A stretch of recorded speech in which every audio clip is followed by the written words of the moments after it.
আজকের breaking news. বাংলাদেশের mafia king রাশেদকে তার গ্যাংয়ের কোলিডাররা তার সাথে বেইমানি করে হত্যা করেছে। যে মাফিয়া কিং কখনো মানুষের খারাপ চায়নি, অথচ সে আজ মৃত। গরিবদের মাথা ছিল সে। বাংলাদেশের মাফিয়া কিং এর বাইরের দেশগুলো যেমন Pakistan, Thailand, Singapore, Malaysia, Dubai, Russia ইত্যাদি দেশের মাফিয়ারা বাংলাদেশে আসতে ভয় পেত। গোপনীয় তথ্য থেকে একটি খবর পাওয়া যায় যে দ্য মাফিয়া কিংকে হত্যা করার পিছনে বাইরের দেশের কোনো এক মাফিয়ার হাত রয়েছে। এখন বাংলাদেশে আবার মাফিয়ার ক্রুরা মিলে সবার উপর অত্যাচার করবে। কিন্তু সবার মনে একটাই প্রশ্ন, যে মাফিয়া কিং তৈরি করলো তার ছেলে রাশেদকে সবাই চিনে। সে কতটা শক্তিশালী, আর সে আন্ডারওয়ার্ল্ডে রাজত্ব করে, তাকে কিভাবে মারল। এই খবর পুরো দেশে ছড়াচ্ছে। রাশেদ মাফিয়া কিং ছিল, কিন্তু সে কখনো গরিব বা অপরাধ মানুষদের উপর অত্যাচার করেনি। কিন্তু তার সহজ সরলতার সুযোগ নিয়ে তার পিঠ পিছে ষড়যন্ত্র হয়, যা সে টের পায়নি। আর আজ তার লাশ পড়ে আছে। আজকে থেকে এই দেশ আমার, আমি রাজত্ব করব এই দেশে। কিন্তু রুদ্র যে আমাদের সাহায্য করেছে, তার কি হবে? আরও তার সাথে আরও বাইরের দেশের মাফিয়ারা তো আছেই। চিন্তা নেই, আমি সবার সাথে ডিল করে নিব। রুদ্রকে ঢাকা শহর দিয়ে দেব। সবাই আজ থেকে আমার আন্ডারে কাজ করবে। এমন সময় নিশি দৌড়ে আসলো। বস বস, মহা বিপদ হয়ে গেছে, আমরা তো এবার শেষ। কি হয়েছে? এভাবে হাঁপাচ্ছিস কেন? বস, আমাদের অনেক বড় ভুল হয়ে গেছে। দ্য মাফিয়া কিং রাশেদ নয়, বাদশাহ সেলিম খানের ছোট ছেলে, আর সেই আসল মাফিয়া কিং। নিশির কথা শুনে সবাই অবাক হয়েছে, সাথে সবাই ভয় পেতেও শুরু করেছে। আসলে সবাই এখন একটা মিটিং করছে। সেখানে সব শহরের বড় বড় ডন, মাফিয়া, গ্যাংস্টাররা রয়েছে। তুই কি বলতাছোস? তোর ধারণা আছে? আমি ঠিক বলছি ম্যাম। এই নিন সেলিম খানের বানানো উইল, যেটা কেউ চেঞ্জ করতে পারবে না। রোকেয়া উইল হাতে নিয়ে পড়া শুরু করলো। আমি সেলিম খান, আমি বাংলাদেশের মাফিয়া লর্ড। আমি এখন আর এই দায়িত্ব নিতে পারছি না। আমার 2 সন্তান আছে, বড় হলো রাশেদ আর ছোট হলো বাদশা। আমি বাদশাকে পরবর্তী মাফিয়া কিং বানাতে চাই। রাশেদ বড় হলেও তেমন পারদর্শী নয়, আর বাদশা যেমন তার শক্তি তেমন তার চিন্তা ভাবনা। এখন থেকে রাশেদ সামনে থেকে গ্যাং চালাবে, আর বাদশা পেছন থেকে পুরো গ্যাংটা কন্ট্রোল করবে। আমার এই উইল কেউ চেঞ্জ করতে পারবে না। যদি আমার 2 সন্তান মারা যায়, তাহলে মাফিয়া কিং একজন উপযুক্ত লিডার হতে পারবে। বাদশা দেশের বাহির থেকে বিদেশের মাফিয়াদের কন্ট্রোল করবে। বাদশার চেহারা 3 থেকে 4 জন বাদ দিয়ে কেউ দেখবে না। বাংলাদেশে এখন একজন মাফিয়া কিং, আর সে হলো বাদশা দা মাফিয়া কিং। তার মানে রাশেদ মাফিয়া কিং নয়, তার ছোট ভাই মাফিয়া কিং। রাশেদ যে ডেঞ্জারাস ছিল, তাহলে ভাবাই যায় না বাদশাও কতটা ডেঞ্জারাস। সমস্যা নেই, ওকেও খতম করে দেব। বস, আমি এই মাত্র কানাডার ডনের মাধ্যমে জানতে পেরেছি দ্য মাফিয়া কিং কানাডায়, কিন্তু তার ভাইয়ের মৃত্যুর কারণে সে বাংলাদেশে আসবে। আর সে এটাও বলেছে মাফিয়া কিং যেখানেই যায় না কেন সেখানে ঝড় উঠিয়ে যায়। তার মতো হিংস্র আর কোনো মানুষ নেই। ও আইসি, পুরো দেশে খবর ছড়িয়ে দাও সত্যিটা। তোমার মাথা ঠিক আছে তো? সাধারণ জনগণ শুনলে তারা আর ভয় পাবে না। জনগণের কথা বাদ দাও, তুমি নিশ্চয়ই ভুলোনি যে বাদশাহ একজন মোস্ট ওয়ান্টেড ক্রিমিনাল। শুধু বাংলাদেশের পুলিশ নয়, বরং বিশ্বের প্রায় 50টি দেশের পুলিশ ওকে খুঁজছে। বাদশাহ এই দেশে আসলে হয়তো পুলিশ ওকে মারবে, নাহলে আমি মারবো। কিন্তু কেউ তো ওকে আজ পর্যন্ত দেখেইনি, তাহলে ওকে চিনবে কিভাবে? চিন্তা করো না, আমি যতটুকু জানি আসল মাফিয়া কিং এই দেশে আসার সাথে সাথেই কিছু একটা করবে। আর সে তো আসছে ঝড় উঠাতে। দেখি কি ঝড় উঠায়। আমার কাছে পুরো টিম আছে।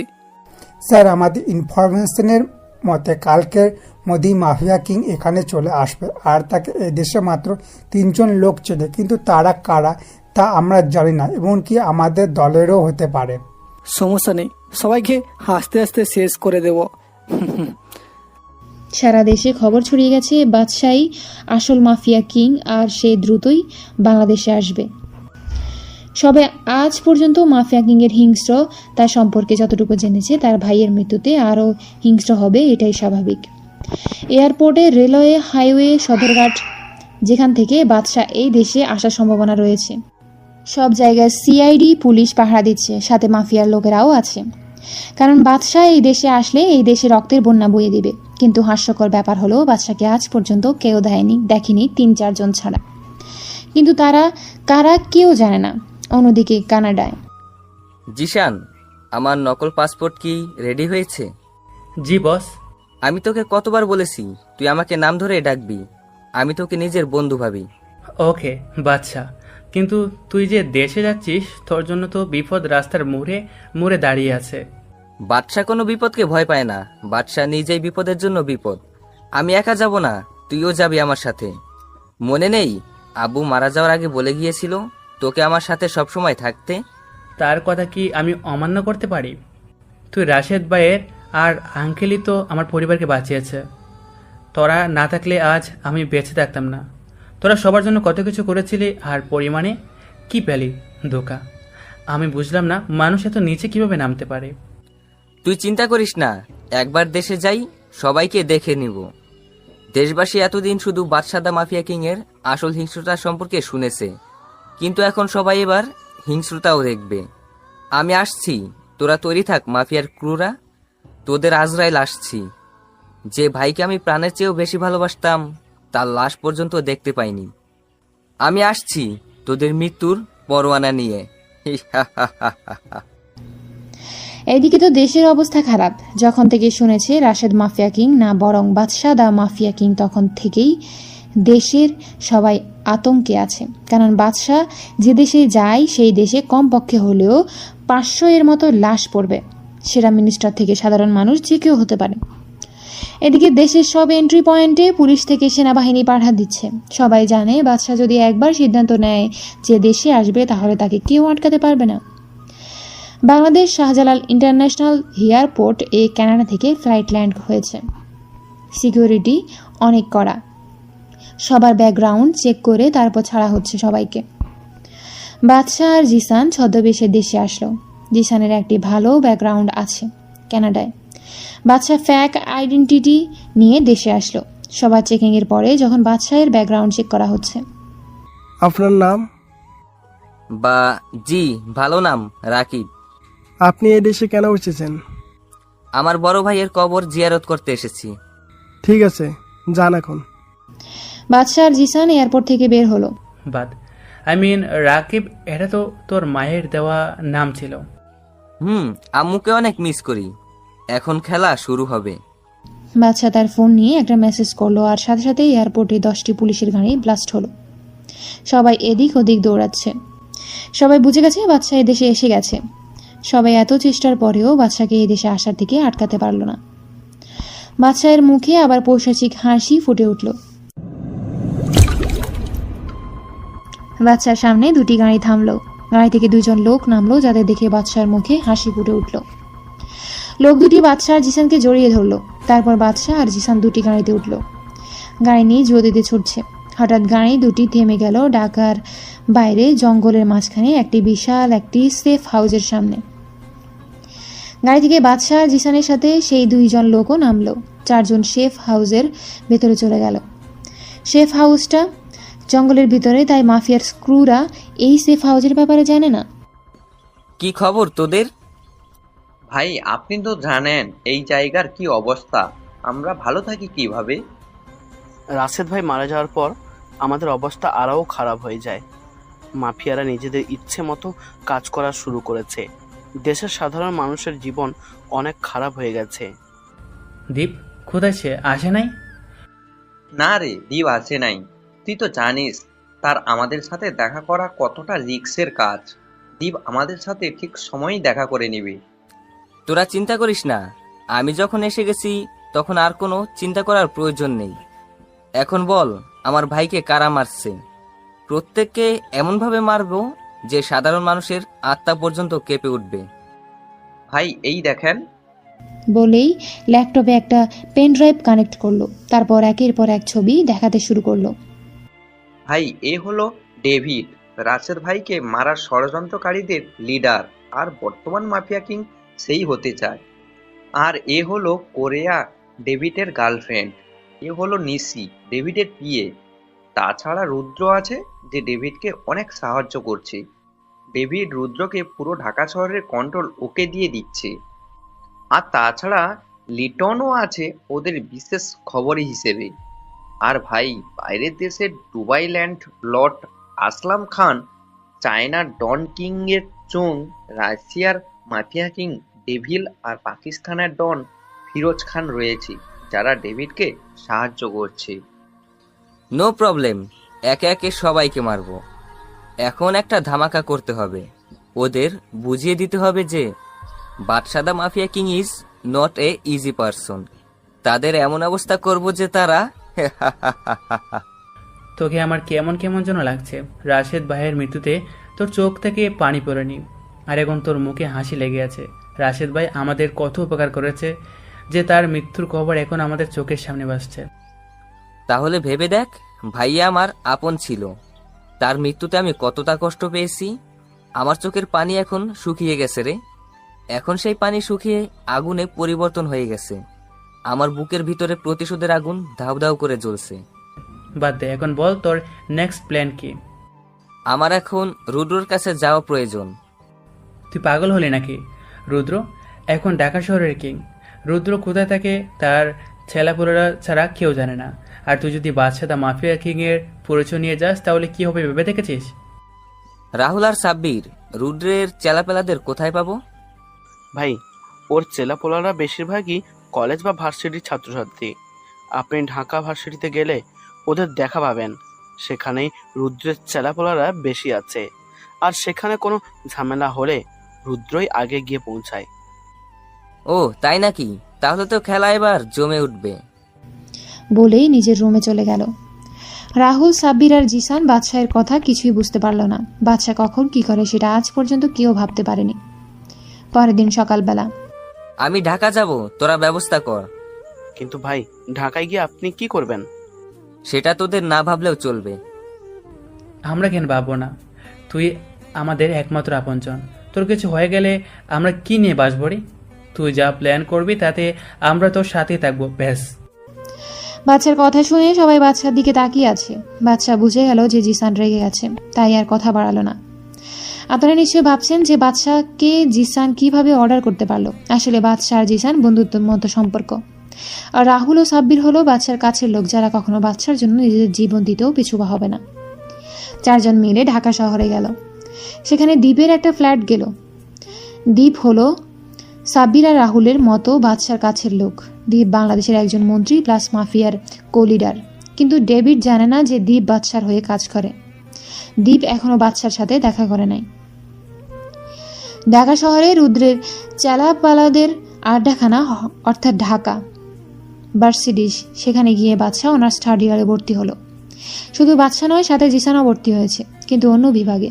রাহুল আর সাব্বিরকে সবাই চিনে, কারণ তারাও মাফিয়া স্পেশাল মেম্বারদের লিডার।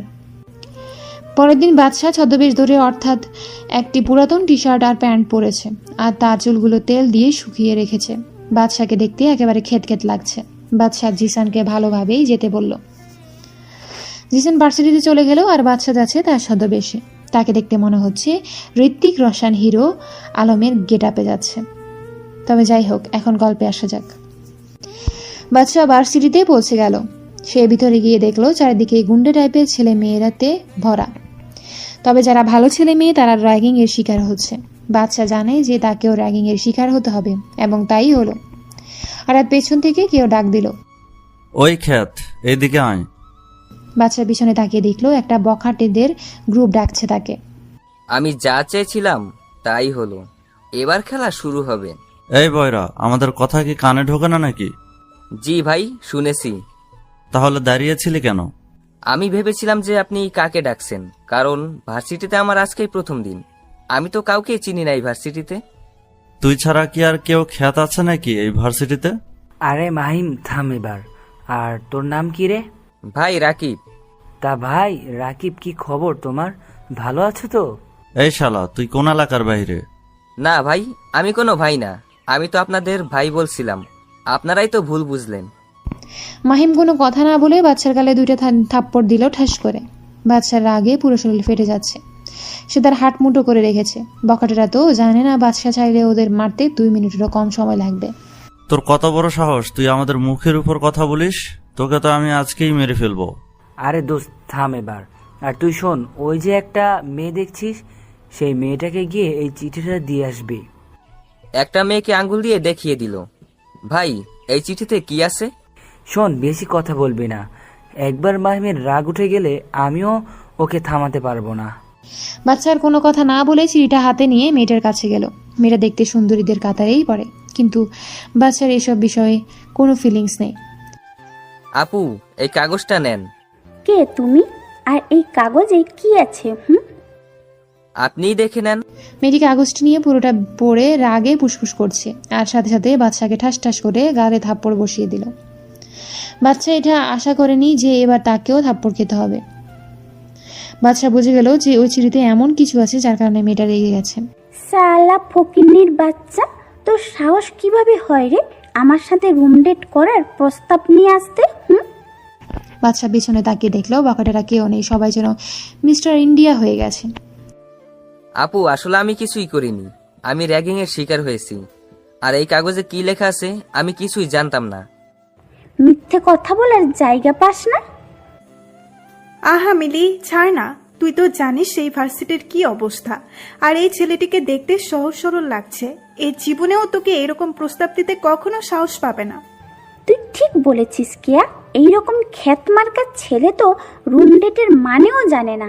এই তোর নাম কি রে? রাকিব। তোমাকে দেখে তো এই ভার্সিটিতে প্রথম দেখছি। কোন ইয়ারে তুমি?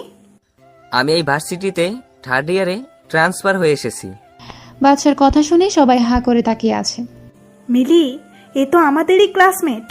মিলির কানে ফিসফিসিয়ে বলল, তবুও বাচ্চা শুনে ফেলল। আচ্ছা, আমাকে কি 3rd ইয়ারের ক্লাসরুমটা দেখিয়ে দিবেন? তুমি সোজা গিয়ে ডানের ক্লাসরুমে ঢুকবে। জি, ধন্যবাদ বলার জন্য।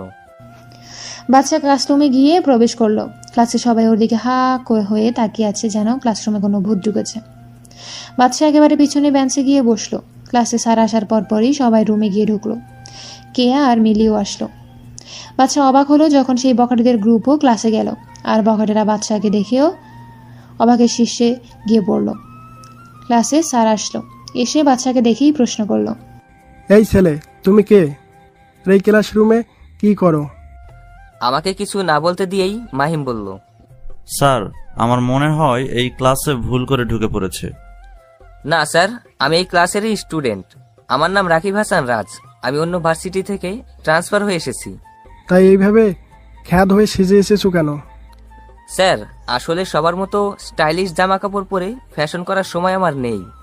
আমি এখানে পড়ালেখা করার জন্য এসেছি। তোমার কথা আমার ভালো লেগেছে, কিন্তু হয়তো ক্লাসের অনেকেই তোমার কথা ভালো লাগেনি, তাই সাবধানে থেকো। স্যারের কথা বাচ্চা খুব ভালো করেই বুঝতে পারলো, কারণ মাহিমের টিম আর অনেক মেয়েরাই তার কথা শুনে রাগে ফুসফুস করছে। ক্লাস শেষে বাচ্চা ক্লাসরুম থেকে বের হলো। ক্যাম্পাসের গেটের সামনে জিসানকেও দেখা যাচ্ছে। বাচ্চা যখন জিসানের কাছে যাবে তখন মাহিম অ্যান্ড গ্যাং বাচ্চার কাছে আসলো। কিরে, তোর দেখি জবাব বেশি চলে। তুই একাই ভার্সিটিতে পড়তে আসিস, আর আমরা কি ঘাস কাটতে আসি নাকি? সেটা তোমরাই জানো। কিরে, তুই আমাদের তুমি করে কেন বললি? আমরা একই ক্লাসে, তাহলে তো তুমি করেই বলবো। তোর দেখি মুখ বেশি চলতাছে। এখন আমাকে যেতে দাও। বলেই বাচ্চা হাঁটা শুরু করলো। মায়াং একটা হকি স্টিক দিয়ে বাচ্চার পিঠে একটা বাড়ি মারলো। হকি স্টিকটা ভেঙে গেল আর বাচ্চা কিছুটা সামনের দিকে ঝুঁকে পড়ল। এই ঘটনা দেখে সবাই বাচ্চার দিকে তাকিয়ে আছে। হকি স্টিক ভেঙে গেল, অথচ বাচ্চা সোজা হয়ে দাঁড়িয়ে আছে। তারা তো আর জানে না বাচ্চার কাছে এইসব এটা কিছু না। বাচ্চা মুচকি হেসে চলে গেল।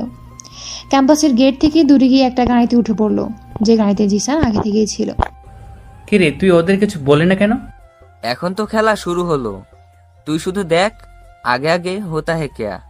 শোন, আজকে একটা খবর পেলাম যে ওই মাহিম হলো রুদ্রের রাইট হ্যান্ড। তুই তো কাজের কথা বললি, এবার খেলা জমে যাবে। গাড়ি গিয়ে তাদের ফ্ল্যাটের সামনে গিয়ে থামলো। ভাই, এমন একটা খবর পেয়েছি যেটা আমাদের জন্য অনেক লাভজনক। কি সেই খবর?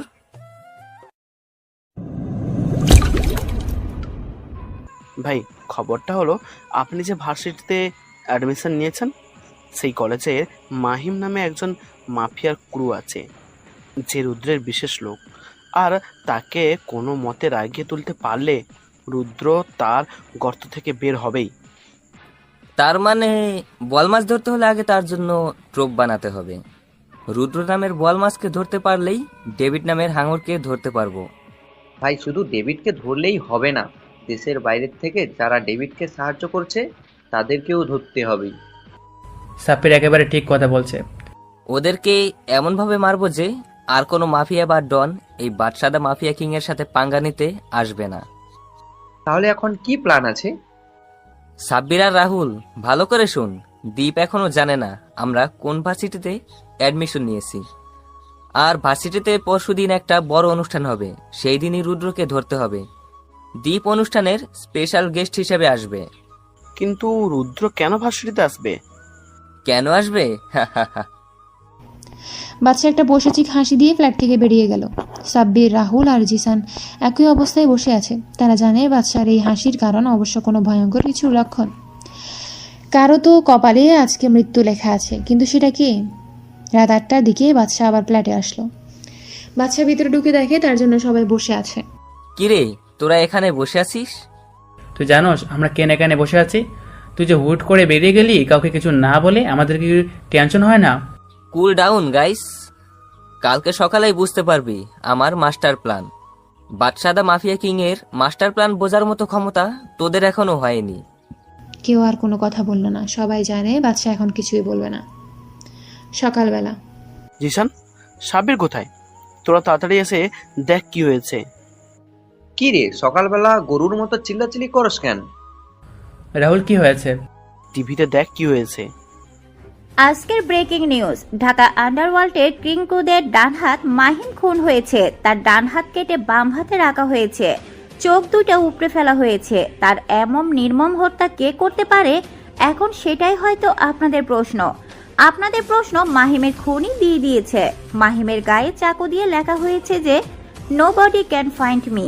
রুদ্র, I challenge your if you have guys then come in the varsity and find me. I am always ready. কে এভাবে লিখতে পারে? এখন সেটাই হলো প্রশ্ন। সবাই এই নিউজ দেখে বাচ্চার দিকে তাকালো। জিসানরা নিউজ দেখতে দেখতে বাচ্চাও ঘুম থেকে উঠে গেছে। বাচ্চা, তুই খুন করেছিস?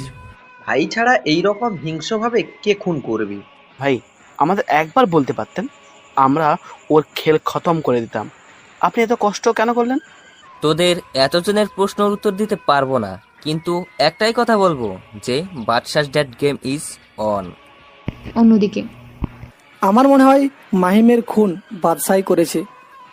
ভাই, আমি পুরোপুরি শিওর যে এই খুনটা বাদশাই করেছে, আর এবার আমাকেও করবে। আহা রুদ্র, এত ভয় পাচ্ছ কেন? আমরা তো আছি নাকি? আর আমার মনে হয় না বাদশাহ এই ভুল করবে, কারণ যে মাহিমকে মেরেছে সে রুদ্রকে ওপেন চ্যালেঞ্জ করেছে যে ভার্সিটিতেই রুদ্র ওই খুনিকেই খুঁজে পাবে। আর রুদ্রের হাতে যদি ওই খুনি পড়ে তাহলে কি আর সে বেঁচে ফিরতে পারবে? ম্যাম, আপনি মনে হয় ভুলে যাচ্ছেন যে বাদশাকে আজ পর্যন্ত কেউ দেখেনি। তাহলে কিভাবে বুঝবেন যে বাদশাহ মাহিমের খুনি নাকি? কেউ দেখেনি বললে ভুল হবে। আমাদের সবারই জানা মতো মাত্র 3 জন বাংলাদেশি মাফিয়া কলিডারাই ওকে দেখেছে। আর কানাডা ডনের কথা মতে বাদশার সাথে আরও একজন সঙ্গী আছে যে বাদশার ছায়ার সাথে মিশে যায়, তার নাম জিসান। আগামীকাল তো ভার্সিটিতে একটা অনুষ্ঠান হবে, সেখানে দীপ বিশেষ অতিথি হিসাবে থাকবে। দীপের যদি কোনো ক্ষতি করে দেয় সে, ওকেও তো আমাদের বাঁচাতে হবে। যতক্ষণ পর্যন্ত না জানতে পারছি যে কারা বাদশাহকে সাহায্য করেছে, আমরা কারো উপর বিশ্বাস করতে পারছি না। তাহলে কি আমি কালকে যাব? তুই যাবি, আমার প্ল্যান মতো চললে তোর কোনো ক্ষতি হবে না। ওকে বস। এইদিকে জিসান, চল ভার্সিটিতে যাই। আজকে যাবি নাকি? কেন, না যাওয়ার কি আছে? না, এমনি চল। জিসান ভার্সিটিতে চলে গেল আর বাদশা আবার গেল ঋত্বিক স্টাইলের হিরো আলম ভার্সনে। আজকে ভার্সিটিতে সবাই অনেক আনন্দ, কারণ আজকে তাদের র্যাগিং করার মানুষ নেই। আবার যারা র্যাগিং এর সাথে যুক্ত ছিল তারা আজকে ভয়ের মধ্যে রয়েছে। বাদশা গিয়ে ক্যাম্পাসের ক্যান্টিনে গেল, কারণ ক্লাস শুরু হতে এখনো অনেক দেরি। আর আজকে ক্লাস শুরু হবে নাকি তারও শিওর নেই। এমন সময় ভার্সিটির ক্যান্টিনের ওয়েটার সজীব আসলো। কিছু লাগবে নাকি মামা? বাদশা সজীবকে মাথা থেকে পা পর্যন্ত চেক করলো। বয়স বেশি না, 15 থেকে 17 হবে। না, কিছু লাগবে না, কিন্তু তোমার বয়স তো বেশি না, তাহলে এখানে কেন? কি বলবো মামা, পরিবারের অনেক চাপ। আমাকে রাকিব ভাই বলতে পারো। আমি সজীব। এখন আপনাকে এত কিছু বলতে গেলে যে অনেক সময় লাগবে, আর আমার ডিউটির সময় কথা বলা বারণ। এখন তো ক্যান্টিনে তেমন লোক নেই, আর আরো তো সিনিয়র ওয়েটাররা আছে। তোমার এই ক্যান্টিনের যত ক্ষতি হবে তা আমি দেব। এখন বসো এখানে। না ভাই, টাকা লাগবে না। এই পর্যন্ত আমাকে কেউ এভাবে বলেনি, সবাই আমাকে ছোট লোক বলেছে, কিন্তু আপনি প্রথম যে আমার সাথে ভালো ব্যবহার করলো। গতকাল যে মরল না মাহিম, একেবারে খারাপ লোক। তার মৃত্যুতে কে কি করবে আমি জানি না, কিন্তু আমি মসজিদে 10 টাকা দিব। আচ্ছা দিও। এখন বলো তো, তোমার পরিবারে কে কে আছে? অসুস্থ মা, এক বেকার বড় ভাই, আর আমি। তোমার বাবা কোথায়? আমার আব্বু অনেক বছর আগেই মারা গেছে। তোমার বড় ভাইয়ের বয়স কতটুকু, আর সে কোনো কাজ করে না কেন? আমার বড় ভাইয়ের বয়স 23 বছর, আর সে পড়ালেখা অনেকটুকুই করেছে, কিন্তু কোনো চাকরি পায়নি তেমন। আমার মতো চাকরি করতে বললেই বলে সে এত পড়ালেখা করেও এত ছোট চাকরি করবে না। ও ঠিক আছে, তাহলে তোমার বড় ভাইকে এই অ্যাড্রেসে পাঠিয়ে দিবে, আর তার সকল সার্টিফিকেট নিয়ে যেতে বলবে। সেখানে গেলেই তার চাকরি হয়ে যাবে। এই অ্যাড্রেসে পাঠাবে। আপনাকে কি বলে ধন্যবাদ দিব ভাইয়া, আপনি এত বড় উপকার করলেন আমাদের। আরে বাদ দাও এইসব বিষয়, আমরা কথা বলছি। এমন সময় মিলি আর কে আসলো আমাদের কাছে। কি রে সজীব, এই খ্যাতের সাথে কি কথা বলিস? না আপু, এমনি কথা বলছিলাম। তা কি কথা বলেছিলে? রাকিব ভাইয়া আমার পরিবারের কথা জিজ্ঞেস করছিল। ও জানো মিলি আপু আর কি আপু, রাকিব ভাই আমার বড় ভাইয়ের চাকরির ব্যবস্থা করে দিয়েছে। বাচ্চা সজীবকে চোখের ইশারায় চলে যেতে বলল। কি রে খ্যাত, তোর তো নিজেরই ঠিক নেই, তুই আবার সজীবের চাকরির ব্যবস্থা কিভাবে করলি রে? তা আপনার না জানলেও হবে। তোর মুখ বেশি চলতেছে কিন্তু। আরে ছাড় না দোস্ত। তা রাকিব, তুমি কিভাবে সজীবের চাকরির ব্যবস্থা করলে? না মানে, আমার এক আত্মীয় আছে যার একটা ছোট দোকানে লোক লাগবে, তাই সজীবের ভাইকে সেই ব্যাপারেই বলা হয়েছে। আর তেমন কিছু না, আমি এখন গেলাম। এই বলে যখন উঠতে যাব, কে আমার হাত ধরে আবারও চেয়ারে বসিয়ে দিল। আরে কোথায় যাও আমাদের কথা না শুনে? আপনাদের মতো বড় লোকের সাথে আমার মতো গরিবের কি কথা?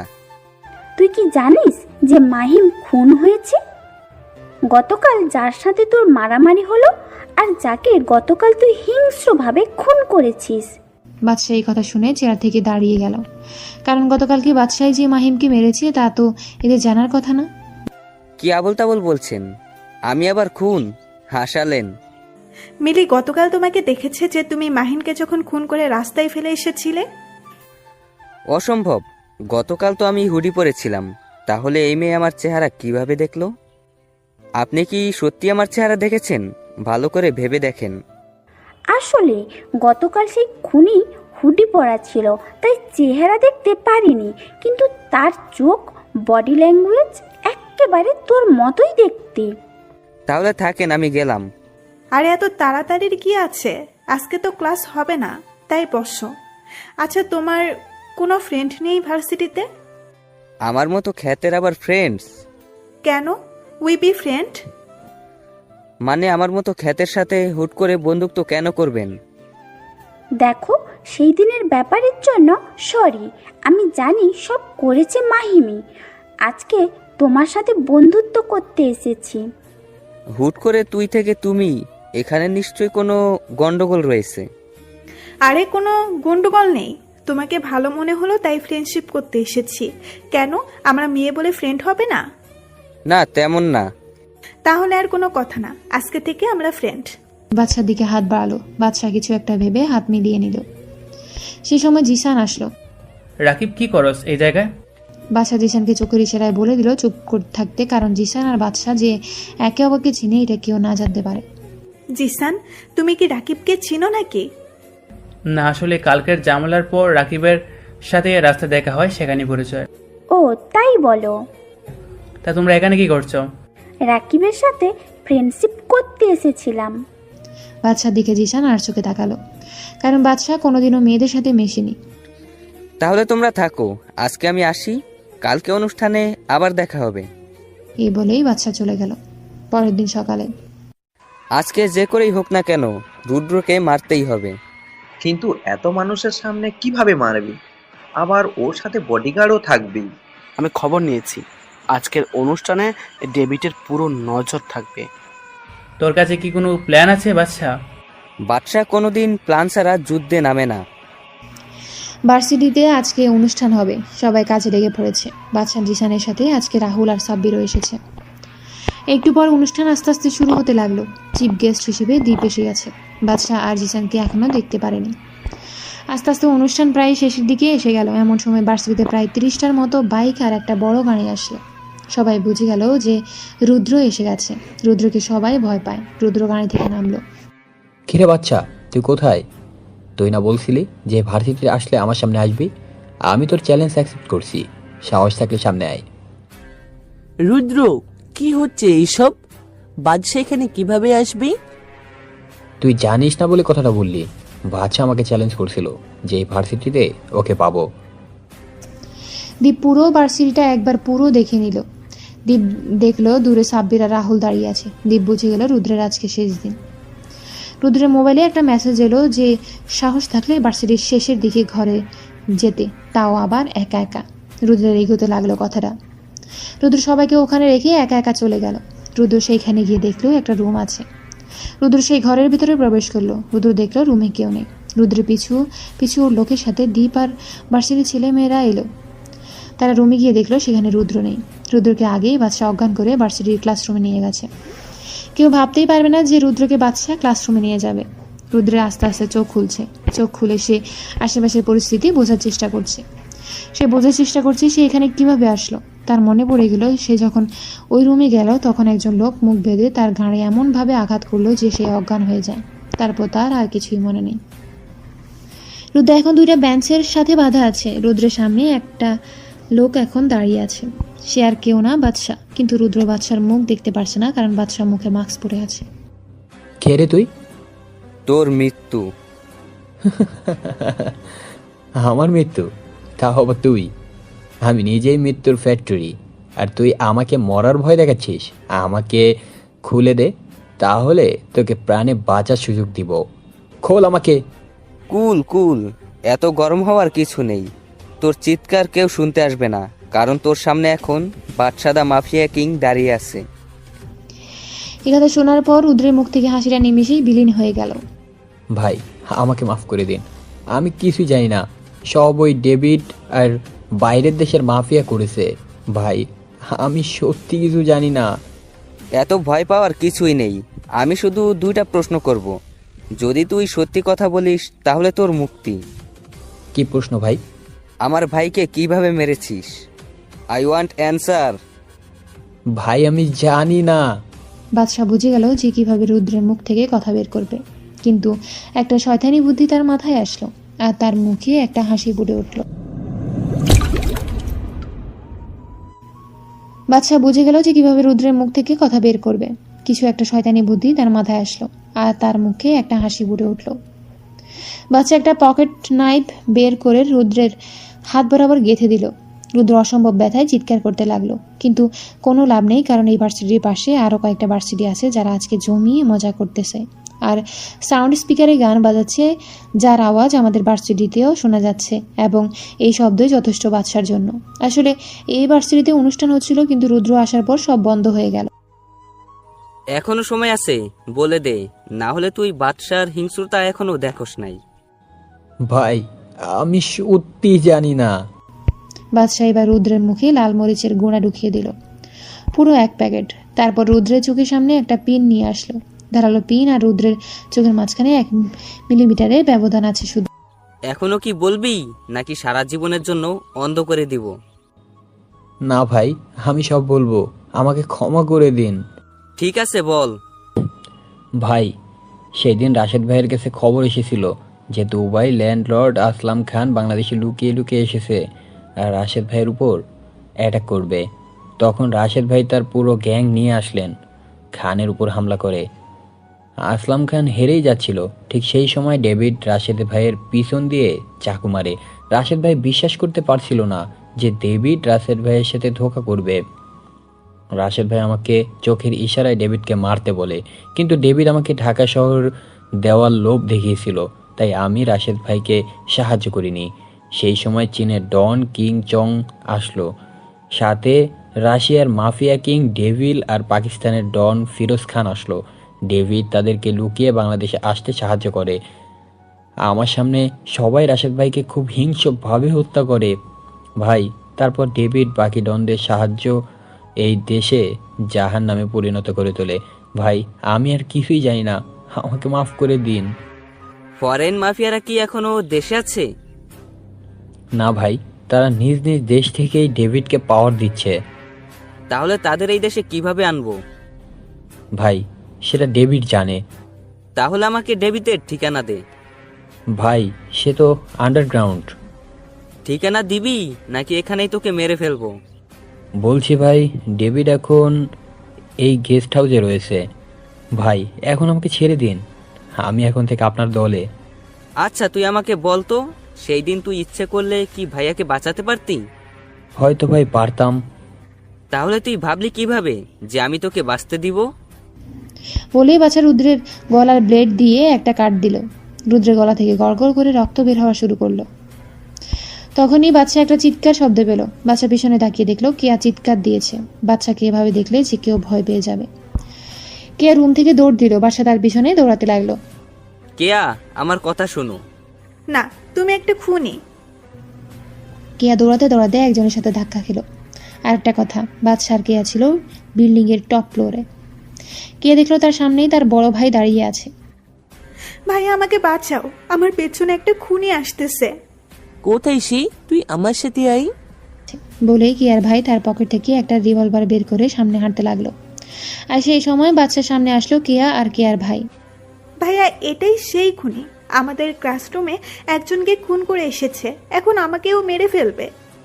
কেয়ার ভাই বাচ্চার দিকে রিভলভার তাক করলো, কিন্তু যখন বাচ্চার চেহারা দেখলো তখন কেয়ার ভাইয়ের হাত কাঁপা শুরু করলো। আর এক সময় রিভলভার পড়ে গেল তার হাত থেকে।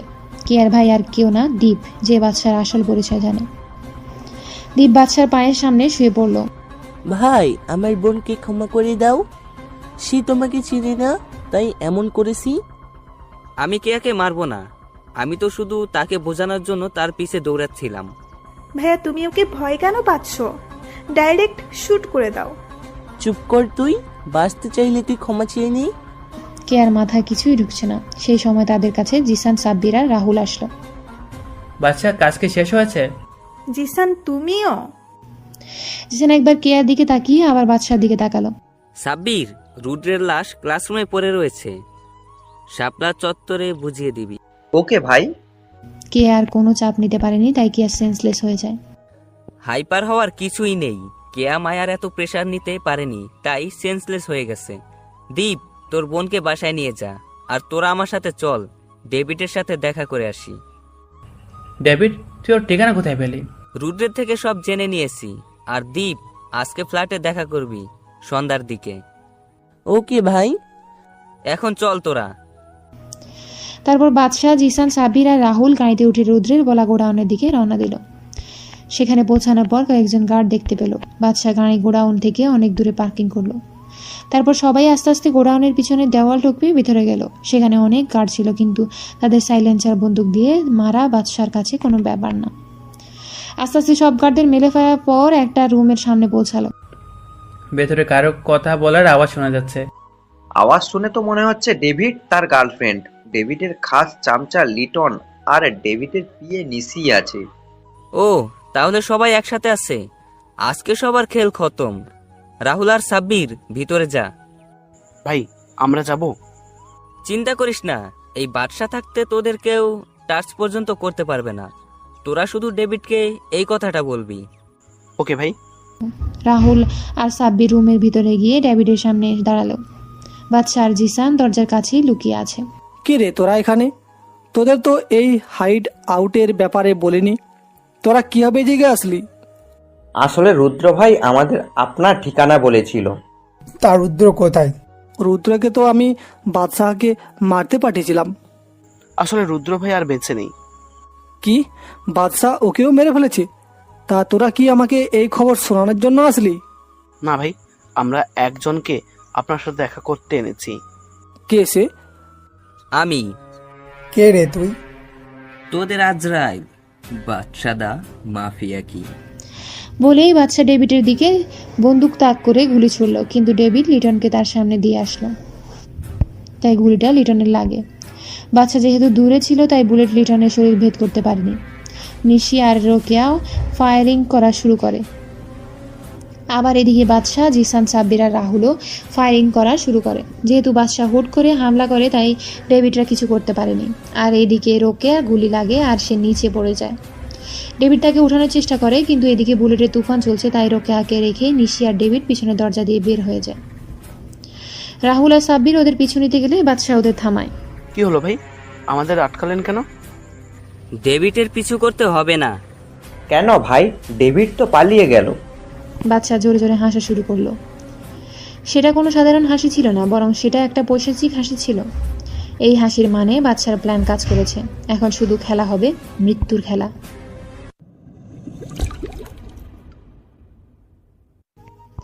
বাচ্চা জোরে জোরে হাসা শুরু করলো। সেটা কোনো সাধারণ হাসি ছিল না, বরং সেটা একটা পৈশাচিক হাসি ছিল।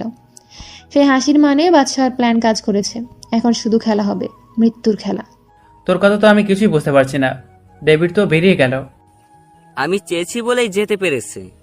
মানেটা কি? তোর মাথায় কি চলছে আমি কিছুই বুঝতে পারছি না। বাদশার খেলা বাদশার আল্লাহ তাআলা বাদে কেউ বুঝতে পারে না। ভাই তুই আমাদের বুঝিয়ে একটু বল। পরে বলবো, এখন রোকেয়াকে আমাদের সাথে নিয়ে আয়। সন্ধ্যায় দ্বীপের সাথে অনেক কথা আছে। আজকেই সব প্ল্যান তোদের সাথে শেয়ার করব। সবই তো বুঝলাম, কিন্তু এই ডাইনিকে আমাদের সাথে নিয়ে যাব কেন? মাঝে মাঝে ডাইনিরাও অনেক কাজের। মানে? এখনই সব মানে বুঝলে কি হবে? সন্ধ্যায় সব খুলে বলবো। আর এই রোকেয়াকে আমাদের সাথে নিয়ে আয়, এর চিকিৎসা করতে হবে। রোকেয়া গুলি খেয়ে সেন্সলেস হয়ে গেছে। তারপর সবাই তাদের ফ্ল্যাটে পৌঁছে গেল। সন্ধ্যার দিকে দ্বীপ ফ্ল্যাটের কাছে আসলো। আমাকে একবারও বলো না ভাই যে তোমার এই সে ভার্সিটিতে ভর্তি হইছো, তাহলে আমি সাহায্য করতে পারতাম। তোকে বললে তুই ওদের মতো আমাকে আটকাতি, যে এটা করা রিস্ক, ওটা করা রিস্ক। ও তাহলে এই ব্যাপার। তার রোকেয়ার কি অবস্থা করেছো? তাকে ডাক্তার দেখে গিয়েছে, গুলি বের করা হয়েছে, এখন ঘুমের ওষুধ দেওয়া হয়েছে, বিছানার সাথে হাত পা বাঁধা আছে। কিন্তু আমরা কেন ওকে বাঁচিয়ে রেখেছি তাই তো বুঝতে পারছি না। আর কেনই বা ডেভিডকে এভাবে পালিয়ে যেতে দিয়েছি। সব বলবো আজকে। আগে দীপ বল, কেয়া কি এখন ঠিক আছে? এখন ঠিক আছে, আমি ওকে সব বলে দিয়েছি। আপনার ব্যাপারই, আমার ব্যাপারই। Are you out of mind Deep? তুই কি জানোস তুই কি করলি? এর ফলে আমরা কত বড় বিপদে পড়ব তুই ভাবতেও পারবি না। এখন যদি কেয়া কাউকে কিছু বলে দেয়? আমি কাউকে কিছুই বলবো না। তুই এখানে? তোমার পিছু নিয়ে এখানে এসেছি। কিন্তু কেন? তুই জানিস না বাদশা ভাই এসব পছন্দ করে না? এ তোমাদের কাছে বাদশা হতে পারে, কিন্তু আমার কাছে আমার বন্ধু রাকিব। কেয়া, তুমি এখানে কেন এসেছো? চলে যাও এখান থেকে। আমি তো যাওয়ার জন্য এখানে আসিনি, আমি এসেছি তোমাকে সাহায্য করতে। মানেটা কি কেয়া? মানেটা হলো আমি বাদশাকে সাহায্য করতে চাই। তুই কিভাবে সাহায্য করবি? আমি জানি না, কিন্তু আমি সাহায্য করতে চাই। বাচ্চা তুই কি চাস কে এখানে থাকবে কিনা? কে আমাদের সাহায্য করতে পারবে? ভাই কিন্তু কিভাবে? সেটা আস্তে আস্তে জানতে পারবি। ঠিক আছে, কিন্তু এখন বল তুই ডেভিডকে কেন যেতে দিলি? এটা তো আগে বল। বাদশা আর রুদ্রের মধ্যে যা যা কথা হয়েছিল তা সব খুলে বলল। এসবের সাথে ফরেনিয়ার মাফিয়ারা আছে, এটা তো আমরা অনেক আগে থেকে জানি, কিন্তু এসবের সাথে ডেভিডকে দেখতে যাওয়ার বিষয়টা আমি বুঝতে পারছি না। আমি ইচ্ছে করলে সেখানেই ডেভিডকে মারতে পারতাম, কিন্তু আমি তা করিনি। আমি সবাইকে একসাথে শাস্তি দিব। আমার ভাইয়ের মৃত্যুর প্রতিশোধ একসাথে নিব। আমি যদি ডেভিডকে মেরে ফেলতাম তাহলে ফরেনার ডনদের আমি ধরতে পারতাম না, আর ডেভিডের মৃত্যুর পরে সবাই সতর্ক হয়ে যেত। এখন যেহেতু ডেভিড কোনো মতে বেঁচে গেছে, সে অবশ্যই আমাদের উপর অ্যাটাক করবে, আর তার জন্য ফরেনার ডনদের সাহায্য অবশ্যই লাগবে। এখন শুধু তাদের এই দেশে আসার অপেক্ষা। সবই তো বুঝলাম, কিন্তু রোকেয়ার কি করবি? বাচ্চা কিছু বলবে তার আগে রোকেয়ার আওয়াজ শুনতে পেল সবাই। মনে হয় রোকেয়ার জ্ঞান ফিরেছে। তাহলে এবার কি করব আমরা? এবার রোকেয়ার থেকে ডেভিড আর ফরেনার ডনদের ব্যাপারে জানতে হবে। কিন্তু সে কি বলবে? এমনি বলবে না, তার ডিগ্রি দিতে হবে। না জিশান, আমার একটা নীতি আছে। আমি কোনো মেয়ের উপর হাত তুলি না, মারতে হলে এক গুলিতেই মেরে ফেলি। কেয়া, তুমি যদি আমাকে সাহায্য করতে চাও তাহলে তুমি রোকেয়ার থেকে সব ইনফরমেশন কালেক্ট করবে, আর এর জন্য তোমার যা করা উচিত তাই করবে। ভাই কেয়া কি পারবে? হোয়াই নট ব্রো, আমি অবশ্যই পারবো। এবার শুধু তোমরা দেখো এই কেয়ার খেলা। তারপর কেয়া রোকেয়ার রুমে গেল। বাদশা আর সবাই রুমের বাইরে সবাই বসে আছে। হঠাৎ রোকেয়ার রুম থেকে রোকেয়ার চিৎকার শোনা গেল। কেয়া ওর খেলা শুরু করে দিয়েছে। কিন্তু আমি একটা জিনিস বুঝলাম না, যে কেয়া তোকে কোন করতে দেখে যেভাবে ভয় পেয়েছিল, আর ওর চোখে তোর জন্য ঘৃণা দেখছিলাম, আর সে কেয়া তোকে সাহায্য করেছে। আমারও একই প্রশ্ন। আসলে ভাই কেয়া যদি জানতো যে তুমি বাদশা দ্য মাফিয়া কিং, তাহলে সে কখনোই তোমাকে দেখে ভয় পেত না। কেন? কেয়া কি আমাকে চিনে নাকি? জি ভাই। মানে? ভাই কেয়া আসলে তোমাকে ভালোবাসি। মানেটা কি? আমি সত্যি বলছি ভাই। কেয়া তো আমার নামও কখনো শুনেনি, তাহলে সে কিভাবে আমাকে ভালোবাসে? ভাই যে আপনার নাম আগের থেকে শুনেছিল। বাদশার নাম তো দেশের কেউ জানতো না, তাহলে কেয়া কোথা থেকে শুনবে? দেশের কেউ জানতো না, কিন্তু আমি তো জানতাম বাদশা দ্য মাফিয়া কিং এদের কথা। আসলে আমি কি কাজ করি কেয়া হঠাৎ জেনে ফেলে, তাই আমি তাকে বলেছিলাম যে এসব মাফিয়াদের খারাপ হয় না। কিছু কিছু মাফিয়া আছে যারা ভালো কাজ করে, দেশের মানুষের সাহায্য করে, দেশকে রক্ষা করে, ঠিক বাদশা ভাইয়ের মতো। তখন থেকে বাদশা ভাই যখনই দেশের জন্য বা সাধারণ মানুষের জন্য কি করতো, তখন আমি কেয়াকে তা বলতাম। তখন থেকে কেয়া বাদশা ভাইকে ভালোবাসা শুরু করেছি। কেয়া আমাকে বাদশা ভাইয়ের ছবি দেখাতে বলেছিল, কিন্তু আমি তাকে বাদশা ভাইয়ের ছবি দেখাই নাই, কারণ বাদশা ভাইয়ের হুকুম ছিল। ভাই আমি সত্যি বলছি, কেয়া তোমাকে অনেক ভালোবাসি। তা হয় না দীপ। কেন নয়? বাদশা পেছনে তাকিয়ে দেখি কেয়া বাদশার পেছনে দাঁড়িয়ে আছে। সে বাদশার সামনে এসে আবার একই প্রশ্ন করলো। কারণ আমি চাই না আমার লাইফের সাথে কেউ যুক্ত হোক, আর আমার জীবনের কোনো গ্যারান্টি নেই। আমি আমার বাবা আর বড় ভাইকে হারিয়েছি, আমি আর চাই না কেউ আমাকে ছেড়ে চলে যাক। কিন্তু আমি তোমার জীবনের সাথে জড়াতে চাই। আমি তোমার জীবনের সাথে নিজের জীবন মিশিয়ে এক জীবন করতে চাই।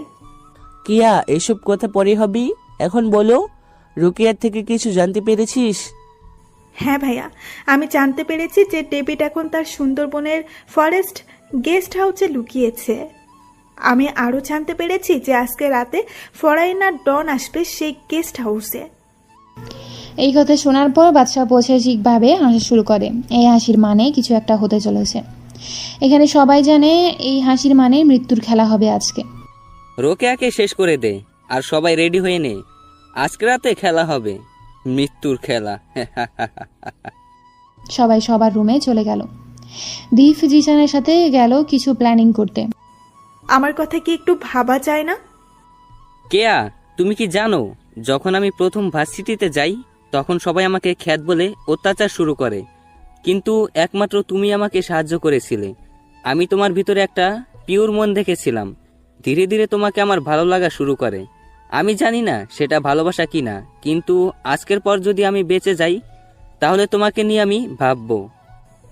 দেখা আমাদের হবে, এটা শিওর। দেখা যাবে। বিকাল 4টার দিকে সবাই রেডি হয়ে গেল ফরেস্ট গেস্ট হাউসে যাওয়ার জন্য। সবাই কি রেডি হয়েছে? আমরা রেডি, প্লাস সব প্ল্যান করা হয়েছে। আমিও রেডি। না, তুই কোথাও যাবি না। কিন্তু কেন?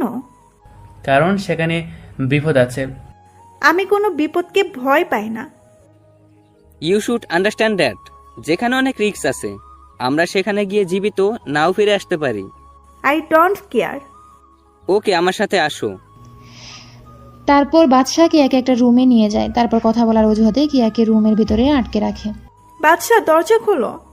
সরি ফর দিস, কিন্তু আমরা যেখানে যাচ্ছি সেখান থেকে ফিরে নাও আসতে পারি। তাহলে আমাকে এখান থেকে বের করবে কে?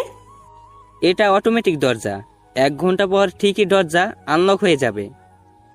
তারপর বাদশা কিয়াকে কোনো কথা বলার সুযোগ না দিয়ে সবাইকে নিয়ে ফরেস্ট গেস্ট হাউসের দিকে রওনা দেয়। প্রায় 4 ঘন্টা পরে সবাই সেখানে পৌঁছালো। কেউ লজিক খুঁজবেন না যে ঢাকা থেকে সুন্দরবন 4 ঘন্টায় কিভাবে গেল। বাদশার গাড়ি গেস্ট হাউসের সামনে পৌঁছালো। সাবধানে, এই গেস্ট হাউসের চারিদিকে সিসিটিভি ক্যামেরা আসি। তাহলে আমরা ভিতরে যাব কিভাবে? চিন্তা করিস না, আমি সব ব্যবস্থা করে রেখেছি। মানে হলো রাহুল, সিসিটিভি মনিটরের সামনে যেসব গার্ড থাকে তাদের সবাইকে কিনে নিয়েছি বাদশাহ ভাইয়ের হুকুম মতো। তারা এখন মনিটরে রেকর্ডিং ভিডিও দেখছে। এখন তাহলে যাওয়া যাক। সবাই গেস্ট হাউসের সামনে গেল। চারদিকে যে সব গার্ড ছিল তাদের সাইলেন্সার গানের মাধ্যমে মেরে ফেলে। সবাই পিছনের দরজা দিয়ে ভেতরে গেল। সবাই মিটিং রুমের দরজার আড়ালে দাঁড়ালো। এখানে সব হারামিরা একসাথেই আসি। চিন্তা করিস না, আজকে এখানে কেউ বাঁচতে পারবে না। ফরেনার ডনদের বডিগার্ডদের খুব বুদ্ধিমানের সাথে সবাই মেরে ফেললো সাইলেন্সার বন্দুকের সাহায্যে। ডেভিডরা কিছু বোঝার আগেই বাদশা আর ওর টিম সবাইকে চারদিক দিকিয়ে ঘিরে ফেলে। তোরা এখানে? Who are David? You and यूज डेट बादशाह द माफिया किंग। यहाँ पर तुम आ गए बट यहाँ से जिंदा नहीं जा पाओगे। गार्ड्स मार डालो सबको। Oh hey, you are fools. We killed everybody already. Now you all are finished.